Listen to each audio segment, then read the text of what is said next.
Thanks for tuning into this episode of the Human Performance Outliers podcast with Zach Bitter. All right, everyone, welcome back to another episode of the Human Performance Outliers podcast. I'm your host, Zach Bitter, and today I've got a topic episode for you. Today's topic is Easy Run Simplified. So this is an episode that's going to go with a bunch of other ones that I've done, and they are intended to help you maybe take a step back and say, okay, how am I structuring my training and why am I doing the things I'm doing and better understand that? Or if you're new to the sport and you're looking to really just get started on the right foot with a solid understanding of the basics, this will help you kind of do that. From there, you can get much more creative. You can get way more built out in how you're structuring things and what you're doing. But this, I think, is a great way to ask yourself, why am I doing what I'm doing? And maybe fine tune some things, eliminate some stuff that are perhaps not useful or a little bit off base. And like I said, if you're new, kind of get started on the right foot. So the other episodes that go along with this one include episode 344, Endurance Training Simplified, episode 337, The Long Run, Considering the Variables, episode 346, Short Interval Simplified, episode 348, Long Interval Simplified. And this is kind of an optional one at the moment. It's probably a little more specific if you're doing a longer race that's going to actually have aid stations that carry consequence, but it's episode 352, Proper Aid Station Navigation. Before we get rolling with Easy Run Simplified, though, I just want to let you know about a raffle. So one thing I'm trying to do is incentivize you all to share the episodes you like. So if you find an episode you really like and you share it on social media, I want to enter you in a raffle to get a free consultation with me. So if you want to be entered into that raffle for the free consultation, then all you got to do is when you find an episode you like, share it on whatever social media platform that you are most active on and tag me. So Instagram at Zach Bitter, Twitter at ZBitter, Facebook at ZBitter Endurance are kind of the main ones. And if you tag me on another platform that I didn't just list there, if you want to screenshot it, send an email to hpopodcast@gmail.com with that. I'll enter you the raffle that way as well. And it's just a great way to help me grow the show and let your friends and family know which episodes that you enjoy. Other than that, if you're interested in coaching, I got details for that on my website at zachbitter.com. I've got pre-made plans, consultations that you can sign up for if you want to chat about something, or one-on-one coaching services if that is what you're looking for as well. Also, group run. I actually host a group run in Austin, and we meet Sunday mornings at 8 a.m. and 9 a.m. actually now. So we've always kind of had the 8 a.m. and 9 a.m. start, but it sort of has shifted from one to the other as like kind of the primary. In the winter months, 9 a.m. tends to be a little more populated. Now that's been heating up in Austin, I think people are starting to shift to the 8 a.m. Going forward in July, I'll actually be at both of them. So if you are in Austin, visiting Austin, want to meet up, share some miles, or just hang out for a little bit, we meet at Metz Park. Weekly details for that can be found on the Instagram page, which is just at OutliersATX. One final announcement before we get rolling, just a quick shout out to the show sponsors this year. Those include Element-T Electrolytes and Delta G Ketones. Element-T Electrolytes is currently running a promotion where you can try out all their flavors in a sample pack for free with your first purchase. Right now is a great time to try that out too, because they have their limited edition grapefruit flavor on their catalog at the moment. If you do that and you get that free sample pack, you'll also get citrus, watermelon, orange, grapefruit, like I mentioned, raspberry, chocolate, mango chili, raw, unflavored. All you got to do to access that is use the show URL, which is going to be in the show notes. But for those of you listeners, it's going to be drinklmnt.com/HPO to get you that free sample pack option. What you get with their electrolytes is each little convenient packet comes with 1,000 milligrams of sodium, 200 milligrams of potassium, 60 milligrams of magnesium.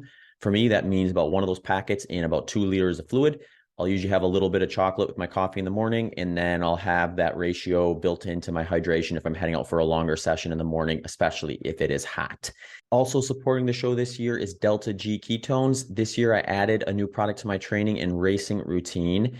The latest research on exogenous ketones motivated me to consider trying them out. I've been using Delta G formulation mainly because all the research showing promising benefits in recovery and performance have been done using their formula. So when it came to deciding which exogenous ketone do I want to try playing around with during the year, Delta G stood out. I was really fortunate that on their website at deltagketones.com, you can actually sign up for a free consultation, and they will actually look at what you're doing and help you decide whether it's a good idea or not to introduce some exogenous ketones into your training or your lifestyle, and specifically how to do it. So, for example, for me, what this means is if I'm doing a big workout or a key workout, I'll just take one bottle of Delta G Ketones Performance and you head out for the workout. If I'm doing something longer, like a race, like a 100-mile race, I'll take one of those before and then about every 3 hours afterwards. So they kick in about 15 minutes or so. And that's when you can start to see that concentration in your blood show up. So usually if it's before something, I'll try to take it around that amount of time before the start of it. One of the reasons, like I said, Delta G stuck out to me is they actually are the ketone ester that received the DARPA grant in effort to design the formula for special forces. Since then, Delta G has produced 50 plus published studies and are part of 20 plus ongoing studies. These studies include two very recent ones that explored exogenous ketone relationship with increasing natural levels of EPO, as well as increasing circulating dopamine concentration, improving mental alertness, and improving post-exercise inflammation in endurance athletes. So check out Delta G's research and their product line at deltagketones.com. Like I said, there you can also sign up for a free consultation to dive into the research, usage, and whether it is beneficial for you. So this one is going to sort of round out a series of topics that I've been doing over the last couple of months, which it just kind of highlights training and some of the ways I like to simplify endurance training for people who are either new to the sport or have been doing it for a while, but just haven't really ever delved into much structure, or maybe you have, but you just haven't really asked yourself why you're doing what you're doing. Because I think one thing I oftentimes see with endurance training is people are doing a lot of good work, but they're not necessarily like backing up and simplifying it to the degree that they actually know what they're doing. So I think some of these episodes can help you do that. And whether you actually follow the framework that I show in this very simplified manner is one thing. The other thing is just, from there, maybe you've already done these things, you've sort of stepped past it to something new, but you'll be more able to kind of appropriately get more creative, I guess, with your workouts is what I'm trying to say. Because I don't necessarily see anything wrong with deviating from the simplicity that I'm sharing with these episodes. I just think it's good to anchor your understanding in it. And then from that understanding, then start building out from there. So that is kind of what my goal has been with those. For previous episodes, I have a few here that I'll just share with you if you're interested, if this is your first one to this. One of them is episode 344, and it's just titled Endurance Training Simplified. So that's maybe a good one to start if you haven't listened to any of these yet, because that one sort of just like outlines the whole thing in a single episode to some degree. But then I do add much more context for each component I talk about in that episode with episode 337, which is just the long run considering the variables, episode 346, short intervals simplified, and then episode 348, long intervals simplified. And from there, I guess you could technically add another episode if you're looking into more race day type stuff, which is episode 352, proper aid station navigation. So if you're doing an event that requires you to actually support yourself with things like hydration and nutrition and things like that, navigating those aid stations can be a pivotal piece to the process that you're trying to put together. So doing that properly and not going in there with a bunch of questions or improving it, so to speak, which, to some degree you can and may need to do that. But I think having a general scaffolding in place is usually a good idea. That episode will talk about that.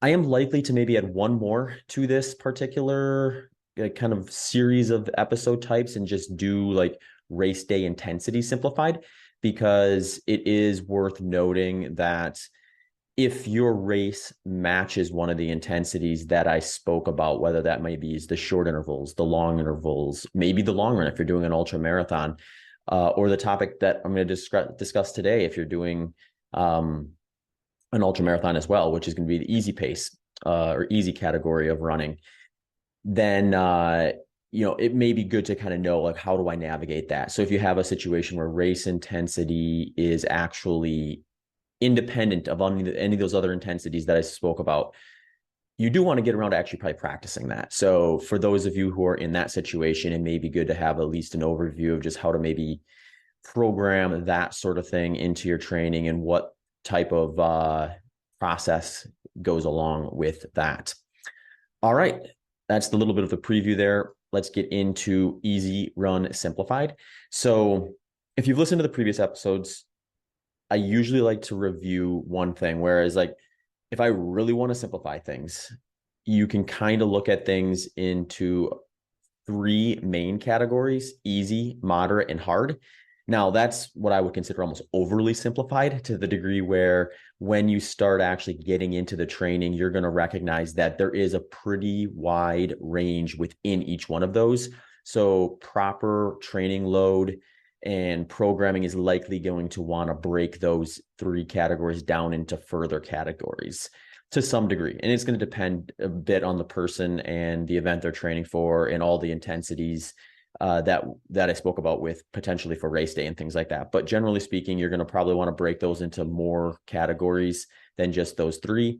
And a lot of times when people arrive at like zones in their training, they're doing that. You have like a zone 1, 2, 3, 4, 5, and then sometimes they'll even go 5A, 5B, 5C, and break that down even further. So it's sort of the same idea as that. But for today, the Easy Run Simplified, I like to just break this category down into two different compartments. And one is what I actually call the easy run in my programming. I will pin it to a 2 to 3 out of 10 perceived effort on my perceived effort scale. And then there is the base run, which is basically just the higher, faster half of that easy category. So it still falls within that category, but it's just the top end of it is the easy way to think about that. So when we're talking about that, before we even disentangle the easy versus base that I have, it's good to kind of know where the lines are to be within that category, and then we can further unpack from there. So base is being the high end of that easy category. I put that at the aerobic threshold as the crossover point. So as you go from, let's say, a walk and gradually start increasing your pace until you get to where your aerobic threshold would arrive, that would mean you crossed the full spectrum of easy. And then once you cross that aerobic threshold, you've crossed over into the moderate category. So anytime I'm prescribing something in the easy category, I want to make sure that myself or the person I'm working with is staying underneath that aerobic threshold, not crossing over and introducing moderate intensity work for that particular workout. There's nothing inherently wrong with moderate intensity. It's just if the goal of the workout is to stay in that easy category, we don't want to introduce that intensity necessarily for that particular goal or workout itself. So this next step becomes, how do you know where that is for you? And this is where I think it gets a little more complicated for people, but there are some good tools that you can use, some that are like ones you could just try today if you wanted to, and others where it can require a little bit more work or effort on your part. So generally speaking, you could go into a lab and get tested, and they would be able to tell you, this is the heart rate in which you cross over your aerobic threshold. This is the heart rate where you cross over your lactate threshold. This is the heart rate where you cross your VO2 max, or where your VO2 max is at. And you start kind of getting these intensity points a little more developed to your specifics, at least if you're going to use heart rate as the guide there. What I ultimately like to do is, even if someone does have that data, I encourage them to start pairing that with perceived effort, because my ultimate goal is that you are just very familiar with knowing what the intensity feels like. So like if I said go out for an easy run, you just know what that feels like. If I say go out for a base run, you know what that feels like. If I say we're doing long intervals today, you know what that feels like. If I say you're going to do short intervals today, you know what that feels like, and so on and so forth. So that just takes practice to some degree. But once you kind of get that really pinned down, it is such a great skill to have when you're out there training. And you'll surprise yourself if you haven't done this before. But one thing I like to do sometimes, if we do have accurate heart rate data, is we start using that as a guide. eventually you just get so tuned in to what that effort feels like at those various ranges that we would likely be targeting, that you could go out for the run and just say, okay, this is the intensity I'm targeting, hit that intensity. If we look back at the data post run, it matches up.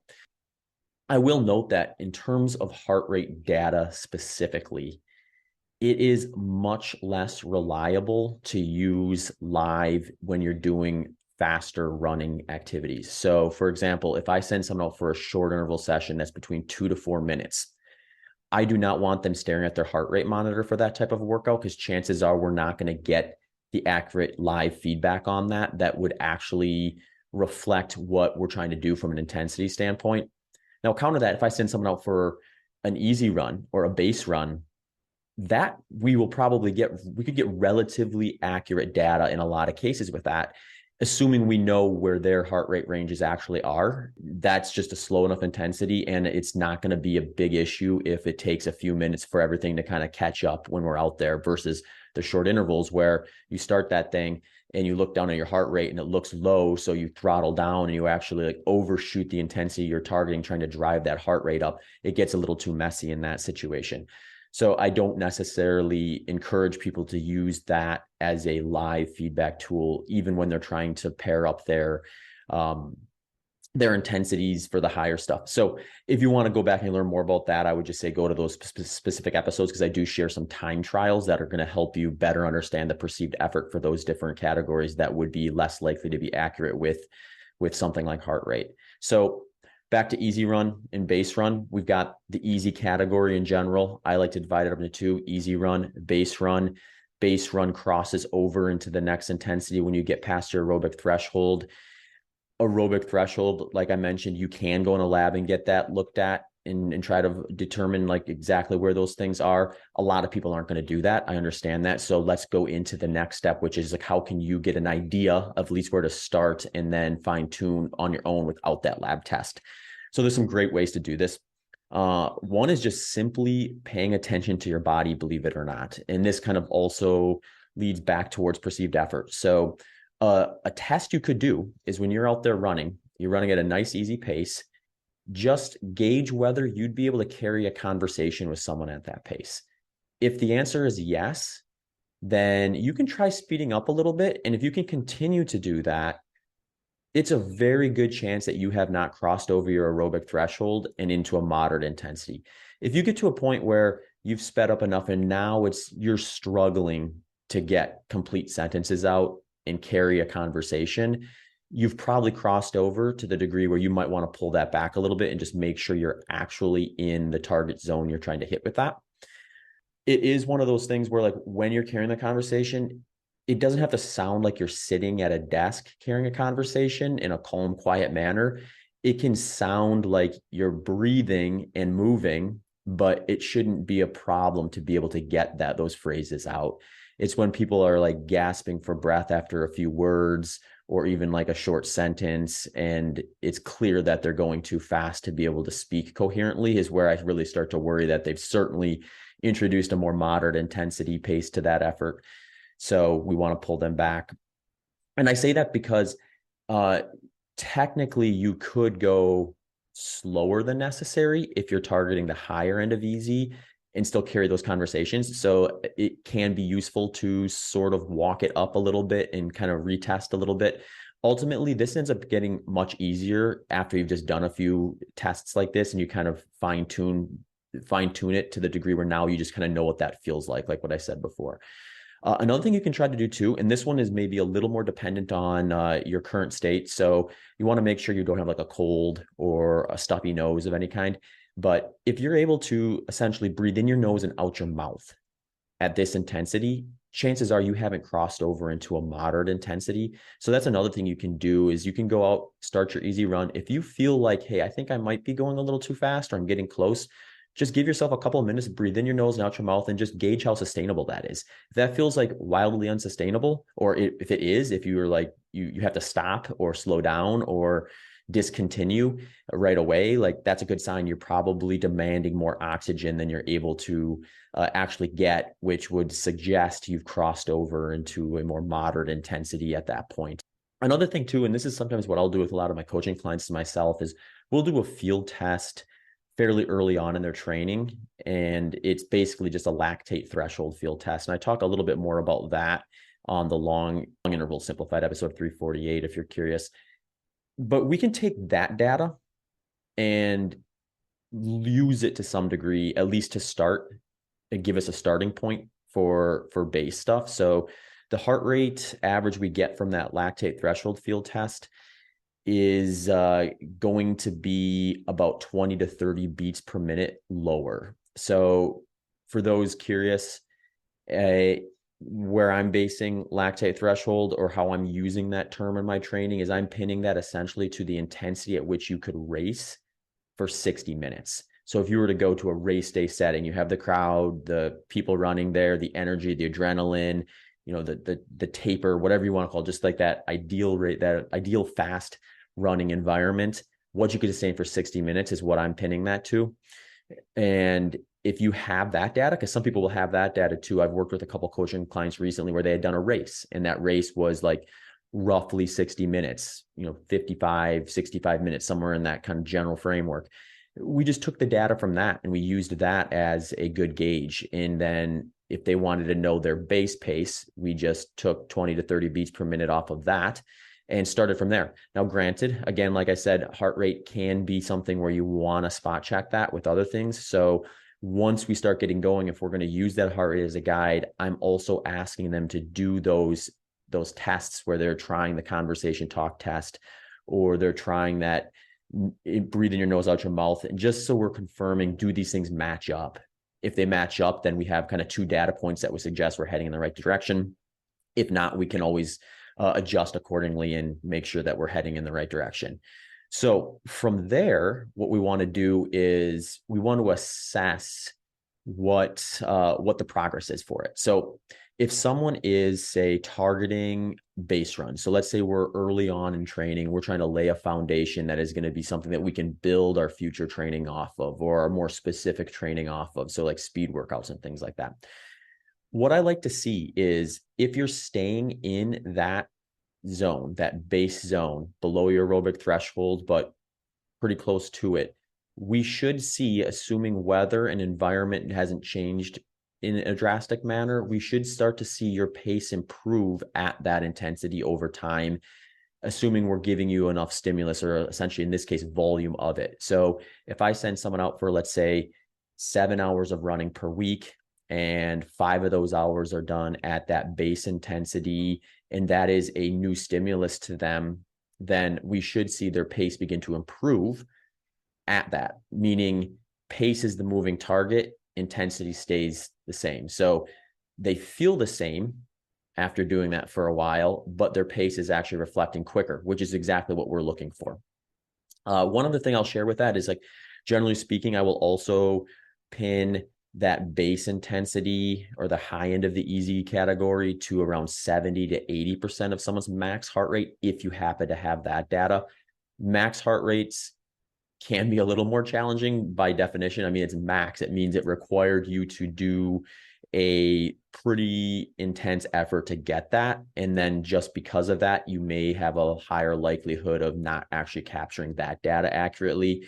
If you are going to do like a max heart rate field test, I would suggest a hill, because it's just going to be more likely for you to get your heart rate up high in a timely enough manner, and it's going to lower the risk of that hard of an effort. Where the problem I see with max heart rate tests a lot of times is not only are they difficult, but if we're looking for data early in a training plan, if you throw a workout like that at someone, there is a risk reward there of potentially having an injury or something like that when you're asking for, say, like a max heart rate test on a flat loop or something like that. So there's some decent, I think, max heart rate protocols that require you to run for about 2 minutes up a like an incline. Doesn't have to be like a super steep hill. In fact, it shouldn't be so steep that you can't run up it, but it should be steep enough where it's pretty easy to get your heart rate going up. And that 2-minute ascent followed by a nice easy run down, followed by another 2-minute hard ascent, another easy down, and the third hard ascent, 2 minutes. Capturing that heart rate at the end of that third one can be a fairly good indication of where your max heart rate is. and start giving you some ballpark figures to play around with if you want to go that route. But again, I think there's probably better ways to go about it. So unless you're just really into like super hard hill intervals, maybe save that one for particular situations. For the easy part, the lower half, what I usually suggest for people is this is going to be a much more valuable workout to employ when you are in a situation where maybe you did something more difficult the day before.